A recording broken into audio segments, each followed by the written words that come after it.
Peter Pan by J.M. Barrie. Chapter 1. Peter Pan Breaks Through. All children except one grow up. They soon know that they will grow up, and the way Wendy knew was this. One day, when she was 2 years old, she was playing in a garden, and she plucked another flower and ran with it to her mother. I suppose she must have looked rather delightful, for Mrs. Darling put her hand to her heart and cried, "Oh, why can't you remain like this forever?" This was all that passed between them on the subject, but henceforth Wendy knew that she must grow up. You always know after you're 2. 2 is the beginning of the end. Of course they lived at 14, and until Wendy came, her mother was the chief one. She was a lovely lady, with a romantic mind and such a sweet, mocking mouth. Her romantic mind was like the tiny boxes, one within the other, that come from the puzzling East. However many you discover, there's always one more, and her sweet, mocking mouth had one kiss on it that Wendy could never get, though there it was, perfectly conspicuous in the right-hand corner. The way Mr. Darling won her was this. The many gentlemen who had been boys when she was a girl discovered simultaneously that they loved her, and they all ran to her house to propose to her, except Mr. Darling, who took a cab and nipped in first. And so he got her. He got all of her, except the innermost box and the kiss. He never knew about the box, and in time he gave up trying for the kiss. Wendy thought Napoleon could have gotten it, but I can picture him trying and then going off in a passion, slamming the door. Mr. Darling used to boast to Wendy that her mother not only loved him, but respected him. He was one of those deep ones who knew about stocks and shares. Of course no one really knows, but he quite seemed to know. And he often said stocks were up and shares were down in a way that could have made any woman respect him. Mrs. Darling was married and white, and at first she kept the books perfectly, almost gleefully, as if it were a game. Not so much as a Brussels sprout went missing, but by and by whole cauliflowers dropped out, and instead of them, there were pictures of babies without faces. She drew them when she should have been totting up. They were Mrs. Darling's guesses. Wendy came first, then John, then Michael. For a week or two after Wendy came, it was doubtful whether they would be able to keep her, as she was another mouth to feed. Mr. Darling was frightfully proud of her, but he was very honorable, and he sat on the edge of Mrs. Darling's bed, holding her hand and calculating expenses, while she looked at him imploringly. She wanted to risk it, come what might, but that was not his way. His way was with a pencil and a piece of paper, and if she confused him with suggestions, he had to begin at the beginning again. "Now don't interrupt," he would beg of her. "I have £1.17 here, and 2 and 6 at the office, and I can cut off my coffee at the office, say 10 shillings, making 2, 9, and 6, with your 18 and 3 makes 397, with 5 naught naught in my checkbook makes 897. Who is that moving? 897 dot and carry 7. Don't speak. My own, and the £1 you lent to that man who came to the door. Quiet, child. Dot and carry child. There, you've done it. Did I say 997? Yes, I said 997. The question is, can we try it for a year on 997? Of course we can, George, she cried.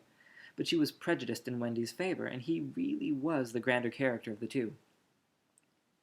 "Remember mumps," he warned her almost threateningly, and off he went again. "Mumps £1, that is what I would have put down, but I dare say it will be more like 30 shillings. Don't speak. Measles 1.5, German measles half a guinea, makes 2.15 6. Don't waggle your finger. Whooping cough, say 15 shillings. And so on it went, and it added up differently each time, but at last Wendy just got through, with mumps reduced to 12.6 and 2 kinds of measles treated as 1. There was the same excitement over John, and Michael had an even narrower squeak, but both were kept, and soon you might have seen the 3 of them going in a row to Mrs. Folsom's kindergarten school, accompanied by their nurse. Mrs. Darling loved to have everything just so, and Mr. Darling had a passion for being exactly like his neighbors, so of course they had a nurse. As they were poor, owing to the amount of milk that children drank, this nurse was a prim Newfoundland dog called Nana. Nana, who had belonged to no one in particular until the Darlings engaged her. She had always thought children important, however, and the Darlings had become acquainted with her in Kensington Gardens, where she spent most of her spare time peeping into perambulators, and was much hated by careless nursemaids, who she followed to their homes and complained to their mistresses. She proved to be quite a treasure of a nurse. How thorough she was at bath time, and up at any moment of the night if one of her charges made the slightest cry. Of course, her kennel was in the nursery. She had a genius for knowing when a cough was a thing to give no patience to, and when it needed a stocking around the throat. She believed to her last day in old-fashioned remedies like rhubarb leaf, and made sounds of contempt over all this newfangled talk of germs and so on. It was a lesson in propriety to see her escorting the children to school, walking sedately by their side when they were well behaved, and butting them back into line if they strayed. On John's soccer day she never once forgot his sweater, and she usually carried an umbrella in her mouth in case of the rain. There is a room in the basement of Miss Folsom's school where the nurses wait. They sat on forms, while Nana lay on the floor, but that was the only difference. They affected to ignore her, as of an inferior social status to themselves, and she despised their light talk. She resented visits to the nursery from Mrs. Darling's friends, but if they did come, she first whipped off Michael's pinafore and put him into one with blue braiding, and smoothed out Wendy, and made a dash at John's hair. No nursery could have possibly been conducted more correctly, and Mr. Darling knew it, and yet sometimes he wondered uneasily whether the neighbors talked. He had his position in the city to consider. Nana also troubled him in another way. He had sometimes a feeling that she did not admire him. "I know she admires you tremendously, George," Mrs. Darling would assure him, and then she would sign to the children to be specially nice to father.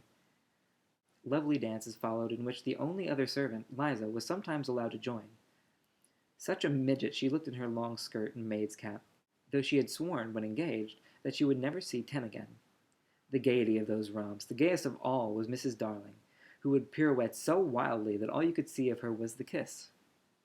And then, if you had dashed at her, you might have gotten it. There never was a simpler, happier family until the coming of Peter Pan. Mrs. Darling first heard of Peter when she was tidying up her children's minds. It is the nightly custom of every good mother after her children fall asleep to rummage in their minds and put things straight for the next morning, repacking into their proper places the many articles that have wandered during the day. If you keep awake, but of course you can't, you would see your own mother doing this, and you would find it very interesting to watch her. It is quite like tidying up drawers. You would see her on her knees, I expect, lingering humorously over some of the contents, wondering where on earth you would pick this thing up, making discoveries sweet and not so sweet, pressing this to her cheek as though it were as nice as a kitten, and hurriedly stowing that out of sight. When you awake in the morning, the naughtiness and evil passions with which you went to bed have been folded up small and placed at the bottom of your mind, and on the top, beautifully aired, are spread out your prettier thoughts, ready for you to put on. I don't know whether you've ever seen a map of a person's mind. Doctors sometimes drew maps of other parts of you, and your own map can become intensely interesting, but catch them trying to draw a map of a child's mind, which is not only confused, but keeps going round all the time. There are zigzag lines on it, just like your temperature on a card, and these are probably roads in the island, for the Neverland is always more or less an island, with astonishing splashes of color here and there, and coral reefs, and rakish-looking craft in the offing, and savages and lonely lairs, and gnomes who are mostly tailors, and caves through which a river runs, and princes with 6 elder brothers, and a hut fast going to decay, and one very small old lady with a hooked nose. It would be an easy map, if that were all, but there is also first day at school, religion, fathers, the round pond, needlework, murders, hangings, verbs that take the dative, chocolate pudding day, getting into braces, say 99 threepence for pulling out your tooth yourself, and so on. And either these are part of the island, or they're another map showing through. And it's all rather confusing, especially as nothing will stand still. Of course, the Neverlands vary a good deal. John's, for instance, had a lagoon with flamingos flying over it, at which John was shooting, while Michael, who was very small, had a flamingo with lagoons flying over it. John lived in a boat turned upside down on the sands, Michael in a wigwam, Wendy in a house of leaves deftly sewn together. John had no friends. Michael had friends at night, Wendy had a pet wolf forsaken by its parents, but on the whole, the Neverlands have a family resemblance, and if they stood still in a row, you could say of them that they have each other's nose, and so forth. On these magic shores, children are at play forever, breaching their coracles. We too have been there. We can still hear the sound of the surf, though we shall land no more.